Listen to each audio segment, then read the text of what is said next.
ಅಶ್ಲೀಲ ವಿಡಿಯೋ ಹರಿದಾಟ ಪ್ರಕರಣದಲ್ಲಿ ಒಂದು ಕಡೆ ಪ್ರಜ್ವಲ್ ರೇವಣ್ಣ ಬಂಧನದ ಸಾಧ್ಯತೆ ಹೆಚ್ಚಾಗಿದ್ದರೆ ಮತ್ತೊಂದು ಕಡೆ ಎಚ್ ಡಿ ರೇವಣ್ಣ ಬಂಧನದ ಭೀತಿಯಿಂದ ಪಾರಾಗಿದ್ದಾರೆ.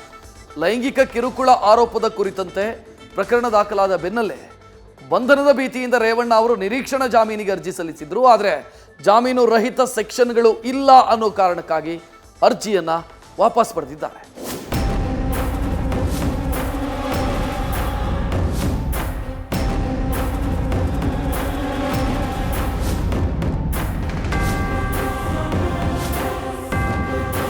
ಹಾಸನದಲ್ಲಿ ಅಶ್ಲೀಲ ವಿಡಿಯೋ ಹರಿದಾಟ ಪ್ರಕರಣದಲ್ಲಿ ಎಚ್ ಡಿ ರೇವಣ್ಣ ಕುಟುಂಬ ಸಂಕಷ್ಟಕ್ಕೆ ಸಿಲುಕಿದೆ.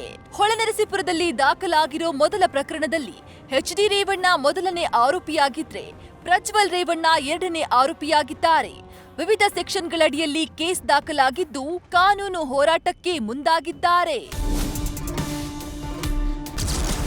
ಬಂಧನದ ಭೀತಿಯಿಂದ ಎಚ್ ಡಿ ರೇವಣ್ಣ ಸದ್ಯಕ್ಕೆ ನಿರಾಳ. ನಿರೀಕ್ಷಣಾ ಜಾಮೀನು ಅರ್ಜಿ ವಾಪಸ್ ಪಡೆದ ರೇವಣ್ಣ. ಅಶ್ಲೀಲ ವಿಡಿಯೋ ಹರಿದಾಟ ಪ್ರಕರಣದಲ್ಲಿ ಮನೆ ಕೆಲಸದಾಕೆ ನೀಡಿದ್ದ ದೂರಿನ ಬಗ್ಗೆ ಹೊಳೆನರಸೀಪುರ ಠಾಣೆಯಲ್ಲಿ ಎಚ್ ಡಿ ರೇವಣ್ಣ ಹಾಗೂ ಪುತ್ರ ಪ್ರಜ್ವಲ್ ರೇವಣ್ಣ ವಿರುದ್ಧ ಪ್ರಕರಣ ದಾಖಲಾಗಿತ್ತು.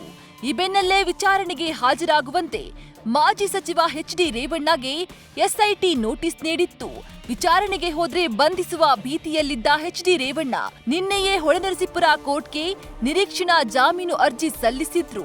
ರೇವಣ್ಣ ಸಲ್ಲಿಸಿದ್ದ ಅರ್ಜಿಯನ್ನ ಇಂದು ಕೋರ್ಟ್ ವಿಚಾರಣೆ ನಡೆಸಿದೆ. ಎಸ್ಪಿಪಿ ಇದೊಂದು ಬೇಲಬಲ್ ಕೇಸ್ ಅಂತ ಉಲ್ಲೇಖಿಸಿದ್ರಿಂದ ರೇವಣ್ಣ ಜಾಮೀನು ಅರ್ಜಿಯನ್ನ ವಾಪಸ್ ಪಡೆದ್ರು. ಅರ್ಜಿದಾರರನ್ನ ಬಂಧಿಸುವಂತ ಪ್ರಕರಣ ದಾಖಲಿಸಿಲ್ಲ.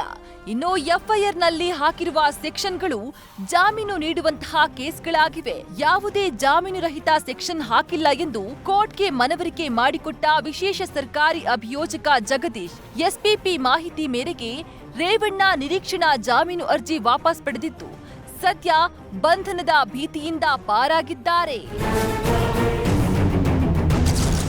ರೇವಣ್ಣಗೆ ಕೇರಳದಿಂದ ವಿಭೂತಿ ಕೈದಾರ ತಂದ ವ್ಯಕ್ತಿ. ಮನೆಯೊಳಗೆ ಬಿಡದೆ ವಾಪಸ್ ಕಳುಹಿಸಿದ ಸಿಬ್ಬಂದಿ. ಇನ್ನು ಸಂಕಷ್ಟದಿಂದ ಪಾರಾಗಲು ಎಚ್ ಡಿ ರೇವಣ್ಣ ಕುಟುಂಬ ಜ್ಯೋತಿಷಿಗಳ ಮೊರೆ ಹೋಗಿದೆ. ಬೆಂಗಳೂರಿನ ಬಸವನಗುಡಿಯ ಎಚ್ ಡಿ ರೇವಣ್ಣ ನಿವಾಸಕ್ಕೆ ಕೇರಳದ ಪಾಲಕ್ಕಾಡ್ ನಿವಾಸಿ ವಿಜಯ್ ಕುಮಾರ್ ಎಂಬುವರು ವಿಭೂತಿ ಕೈದಾರವನ್ನ ತಂದಿದ್ರು. ರೇವಣ್ಣರಿಗೆ ಶತ್ರುದೋಷವಿದೆ. ಹೀಗಾಗಿ ತ್ರಿಶೂರಿನ ದುರ್ಗಾದೇವಿ ದೇಗುಲದಲ್ಲಿ ವಿಶೇಷ ಪೂಜೆ ಸಲ್ಲಿಸಿ ವಿಭೂತಿ ತಂದಿದ್ದೇವೆ. ಇದನ್ನ ಕೇರಳದ ಜೆಡಿಎಸ್ ಲೀಡರ್ ಕೃಷ್ಣಕುಟ್ಟಿ ಕಳುಹಿಸಿದ್ದಾರೆ. ಪ್ರಸಾದ ಕೊಡಲಿಕ್ಕೆ ಬಂದಿದ್ದೇನೆ ಅಂತ ವಿಜಯ್ ಕುಮಾರ್ ಹೇಳಿದ್ರು. ರೇವಣ್ಣ ಮನೆ ಸಿಬ್ಬಂದಿ ಒಳಗೆ ಬಿಡದೆ ವಾಪಸ್ ಕಳುಹಿಸಿದ್ದಾರೆ.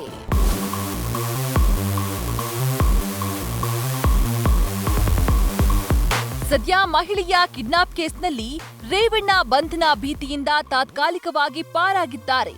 ಆದ್ರೆ ಕೆಆರ್ ನಗರ ಠಾಣೆಯಲ್ಲಿ ದಾಖಲಾಗಿದ್ದ ಪ್ರಕರಣದಲ್ಲಿ ನಿರೀಕ್ಷಣಾ ಜಾಮೀನಿಗಾಗಿ ಮತ್ತೆ ಸೆಷನ್ಸ್ ಕೋರ್ಟ್ ಮೆಟ್ಟಿಲೇರಿದ್ದಾರೆ. ಒಟ್ಟಾರೆ ರೇವಣ್ಣ ಕುಟುಂಬದ ಸುತ್ತ ಅಶ್ಲೀಲ ಪ್ರಕರಣದ ಜೇಡರಬಲೆ ಸುತ್ತುವರೆದಿದ್ದು ಇದರಿಂದ ಹೇಗೆ ಬಿಡಿಸಿಕೊಳ್ತಾರೆ ಅಂತ ಕಾದು ನೋಡಬೇಕಿದೆ. Kiran, News First, Hassan. News First ನಿರ್ಭೀತಿಯಿಂದ ನಿಮ್ಮ ಪರವಾಗಿ.